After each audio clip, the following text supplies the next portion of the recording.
श्रीमद्रामचन्द्राय नमः। श्रीरामभद्राय नमः। श्री सीतारामाय नमः। गुरुजन लाज समाज बड़ा, देख सियत सकुचान, लगी विलोकन सखिन तनो, रघुबीर उड़ान। कल के विश्राम में सीता जी की वो छवि, जिस छवि में उनको मन में बड़ी भगवान के प्रति जो स्नेह जागृत हो रहा था और उस स्नेह के वशीभूत जो चित्त में उत्कंठा हो रही थी, उसका वर्णन करते हुए गोस्वामी जी ने लिखा कि गुरुजन लाज समाज बड़े लोग सब बैठे हुए थे वहां यज्ञ में, और उन सबों को देख के उनको लज्जा आई और उन्होंने लगी विलोकन सखिन तन, सखियों की तरफ अपने नेत्रों से भगवान राम की छवि को हृदय में धारण करके और सखियों की तरफ देखते।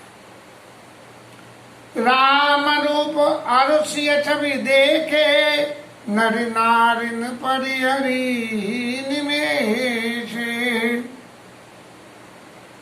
नर नारियों को इनकी छवि देख के इतना अच्छा लगा कि भाई अब क्या करें, ये तो ऐसी छवियां हैं कि ए रखिए न सकी आंखें नमाई। जब गांव में वनवास में निकल के गए हैं तो उनकी सुंदरता देख के लोग कह रहे हैं, अरे इन्हें वनवास दे दिया जी तो आंखों में बिठाने लायक है। ऐसे ही जनकपुर के वासी नर नारिन परे हरि निवेशे, उन्होंने आप पलकों का झपना बंद कर दिया और सब मन में क्या सोचने लगे कि हरि विधि बेग झड़क झड़ताई।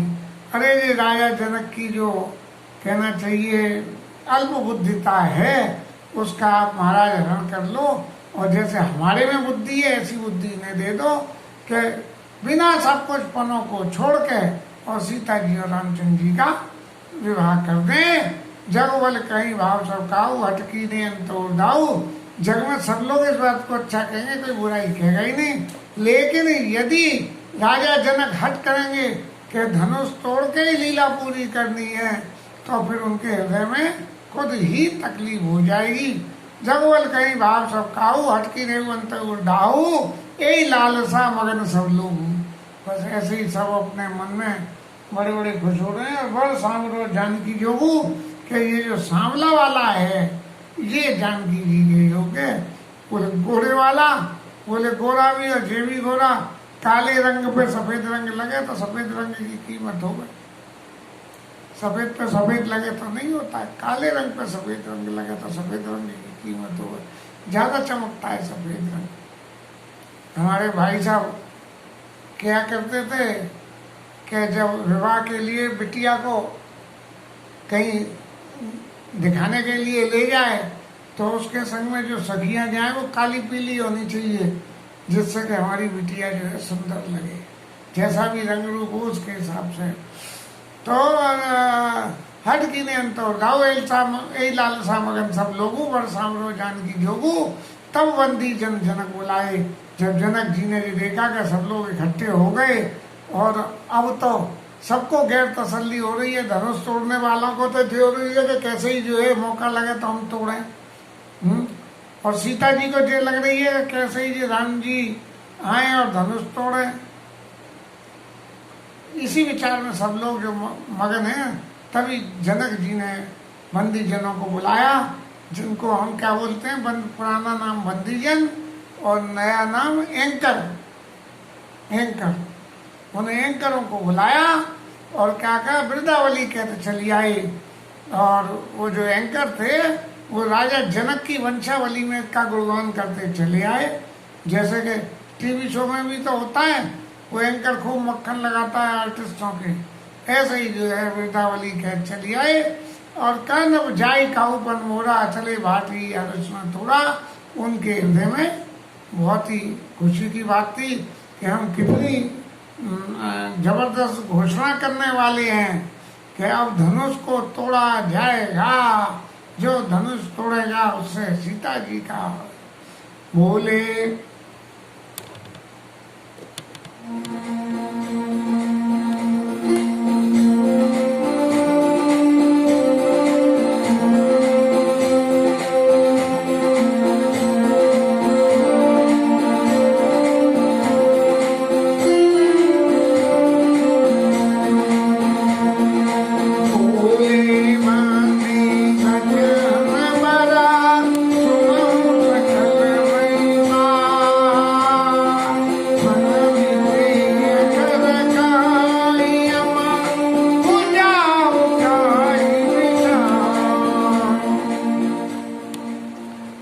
राजा और लोग सुनो, और हम राजा जनक का प्रण जो उन्होंने किया है वो हम आप सब लोगों के सामने जानकारी दे रहे हैं। जैसे टीवी के एंकर भी तो कहते हैं अब थोड़ी देर में हमारे माननीय प्रधानमंत्री मंच पे पधारने वाले हैं, ऐसे ही जो है उन बंदी जनों ने कहा कि हम विदेह महाराज के प्रण को बताते हैं।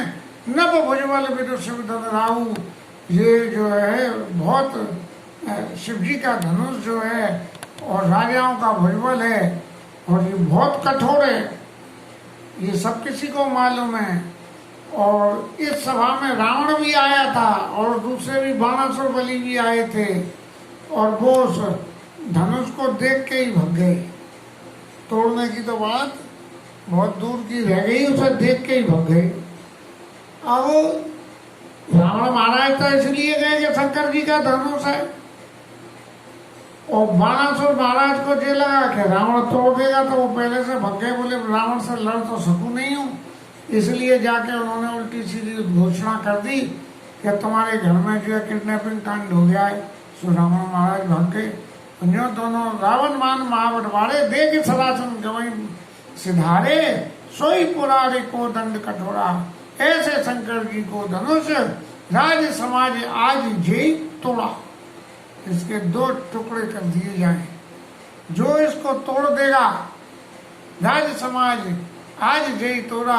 और त्रिभुवन जय समेत वेदेई, सारे पृथ्वी आकाश और पाताल तीनों जगह में उसकी जय जयकार होगी। और बिना विचार त्रिभुवन जय समेत वेदेई, जय जयकार के साथ अपनी पुत्री वैदेही का विवाह उसके संग हम कर देंगे।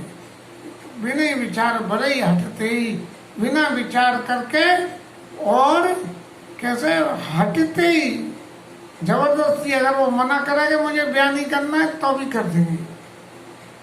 अब साहब जी तो कोई बात रही नहीं कि धनुष तोड़ने आया और धनुष तोड़ा तो ब्याह भी करना पड़ेगा। लेकिन जनक जी का प्रण जो था, और इस प्रण के संग में शर्त ये थी कि जबरदस्ती ब्याह कर देंगे। अब यहाँ तो सब ऐसे ही लोलुप राजा बैठे थे कि बोले धनुष टूटे नहीं टूटे, जानकी एक बार कालो किन हो सीए तो समर जितन वंशो, हम सीता जी के लिए एक बार काल को भी जीतने चले जाएंगे। लेकिन राजा जनक का ये कहना कि बिना ही विचार बड़े हटते ही इस बात का द्योतक है कि हम जो विवाह करेंगे वो अपने हट के वशीभूतों के विवाह करेंगे, कि जो धनुष तोड़ेगा उसी के संग विवाह करेंगे। सोनेपन सकल भूप अभिलाष है बट मानी अतिशय मन माखे, जो अपने आप को बहुत ज्यादा भी समझ रहे थे वो अपने कमर में फेंटे बांध बांध के और चल दिए और अपने देवताओं को चले इष्ट देवन सिर नाई, और अपने देवताओं को सिर नवा नवा के और धनुष चल दिए, तोड़ने चल दिए। अब वो क्या करें कि तमक ताक धनुष सिर धर रही जो ऐसे जो है शंकर जी के धनुष को उठाने के लिए ऐसे बल लगा रहे हैं। उठे न कोट भांति बल करई, सब ही अपनी क्रियाकलापों को कर लिया, और क्रियाकलापों को करने के बाद में भी वो धनुष उठा नहीं। लेकिन जिनके कुछ विचार मन माई चाप समीप महित न जाई। जब लोगों ने देखा, अरे यार ये तो पहलवानी मोटे मोटे हारे जा रहे हैं, तो तू तो जाए मत अपनी। अब इसी मामले में एक प्रसंग मुझे याद आता है। पंडित राम किंकर जी कहा करते थे, है तो बात बहुत पुरानी।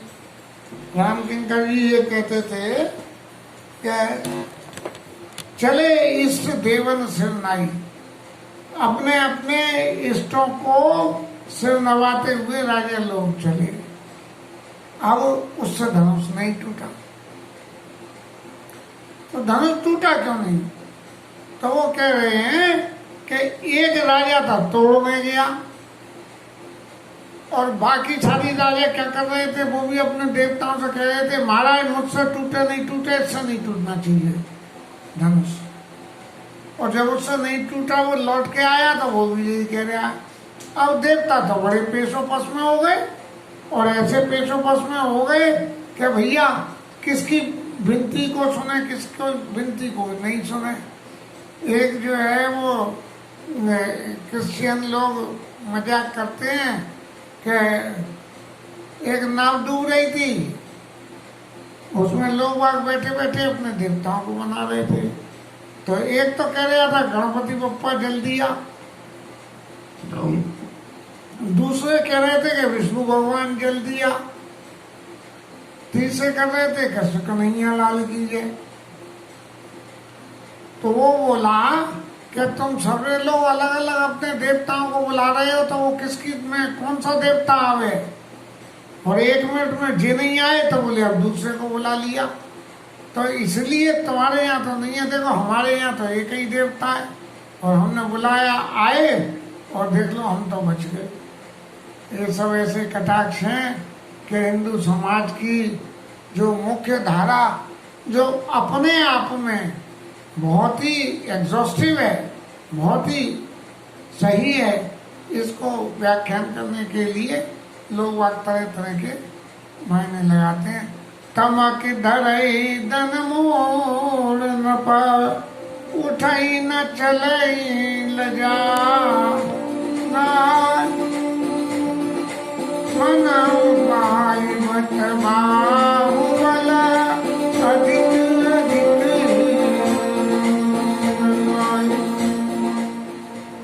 अरे इन लोगों से धनुष टूट ही नहीं दिया है।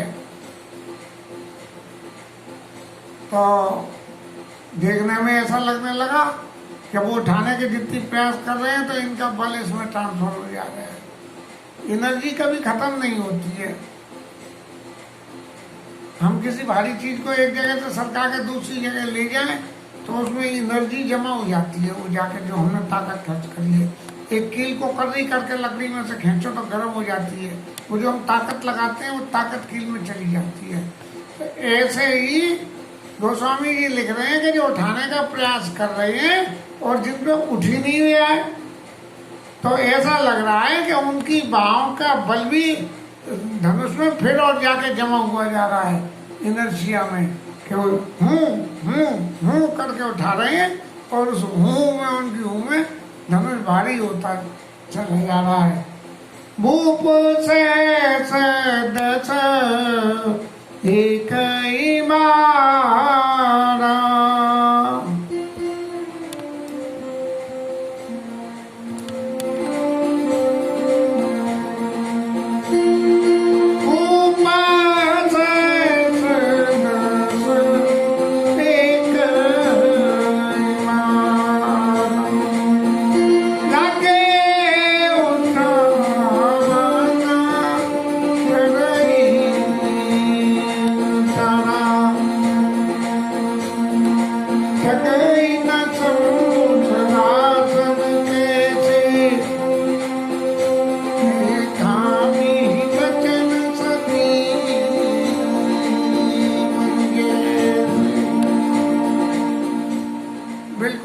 स्थिति हो गई कि जब सबरे राजाओं से धनुष महाराज नहीं सरके, तो स्थिति इतनी विकट हो गई कि सब लोग सोचने लगे कि आखिर ये होगा क्या।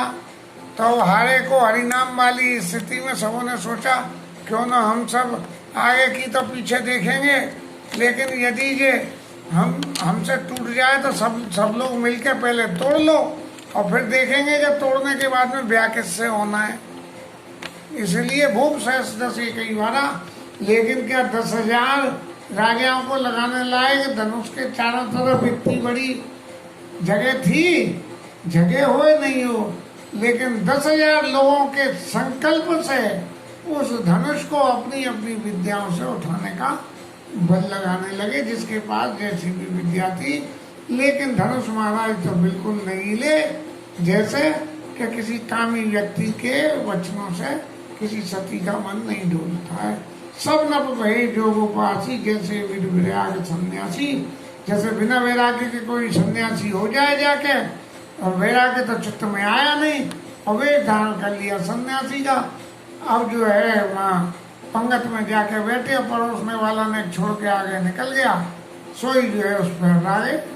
तो ये तो वैराग्य धारण कर लिया तो भैया संतोष सबसे पहली चीज है वैराग्य में, तो दे गया नहीं, अगले राउंड में आएगा तब लेना। लेकिन वो जैसे विराग सन्यासी, ऐसी स्थिति हो, कीरत विजय वीरता भारी, चले चाप कर वो सारी, सब अपना अपना दंड बैठक लगा लगा के जब सब थक गए, सब अपने अपने स्थान पे जाके बैठ गए, तब जनक जी महाराज को बड़ा भारी गुस्सा आया कि बताओ इतने इतने पहलवान 10,000 राजाओं ने मिलकर भी बल लगा लिया तो भी वो नहीं तोड़ पाए हैं। तो उनको बहुत क्रोध आ गया, और जो वो वचन बोले हैं और उस वचन में उन्होंने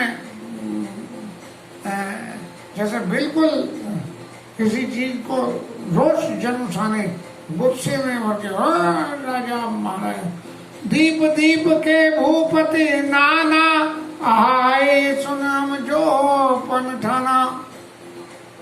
जगह जगह के जो है सब राजा आ गए, और जो सुन के आए कि हमारा क्या पन है, तो सबको मालूम था। और देव धनुष, देवता भी आए, राक्षस भी आए, मनुष्य भी आए, और विपुल वीर आए, रणधीर आए, 101 बड़े वीर आए। कोरी मनोहर विजयवड़ कीरत अति कमनी। मुझे तो ऐसा लगता है कि ऐसी सुंदर पुत्री के लिए, इतनी भारी विजय के लिए भी, ऐसी कमनी कीर्ति के लिए भी, पावन हार विवंश घन रचे उन्हें घन गमनी, जैसे विधाता ने धनुषों को तोड़ने वाला लिखाई दी, कोई इसको तोड़ ही नहीं सकता। और जनक जी राजाओं से पूछ रहे हैं कि ये किसे अच्छा नहीं लगेगा है? और तोड़ने की तो बहुत दूर की बात है, तिलवर भूमि है। अरे मेरी पुत्री ने जिसको सरका दिया उसे ये राजा तिलवर भी नहीं छोड़ा पाए हैं, इसलिए मेरे चित्त में बहुत अफसोस है, और बड़े अफसोस से मैं कह रहा हूँ अब जान को माँ के भट मानी, वीर विहीन मई में जान।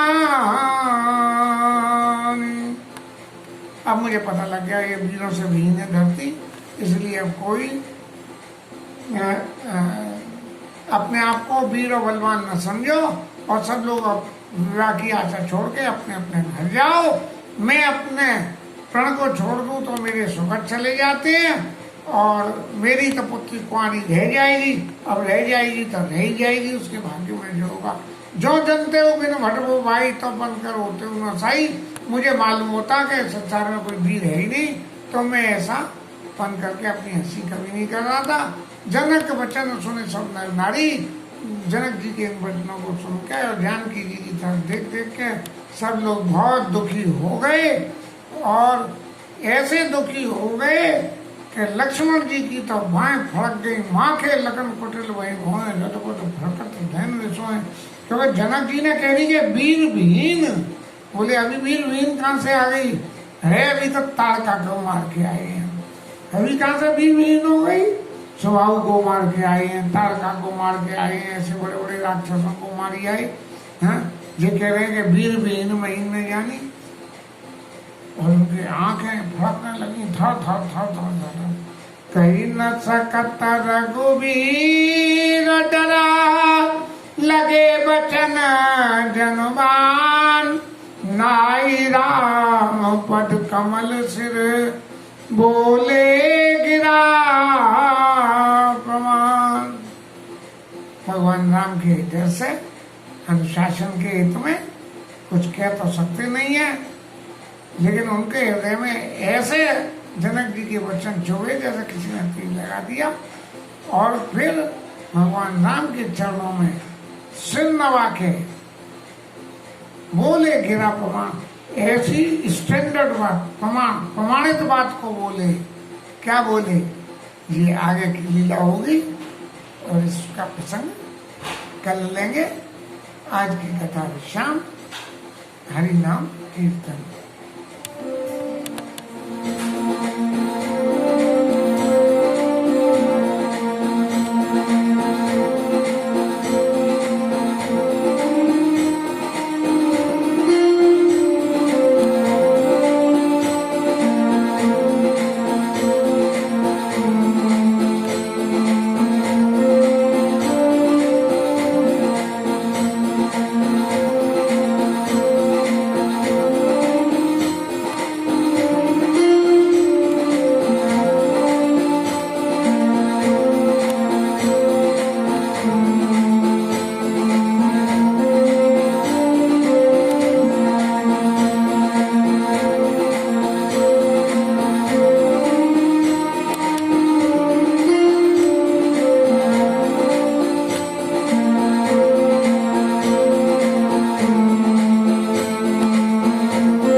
जय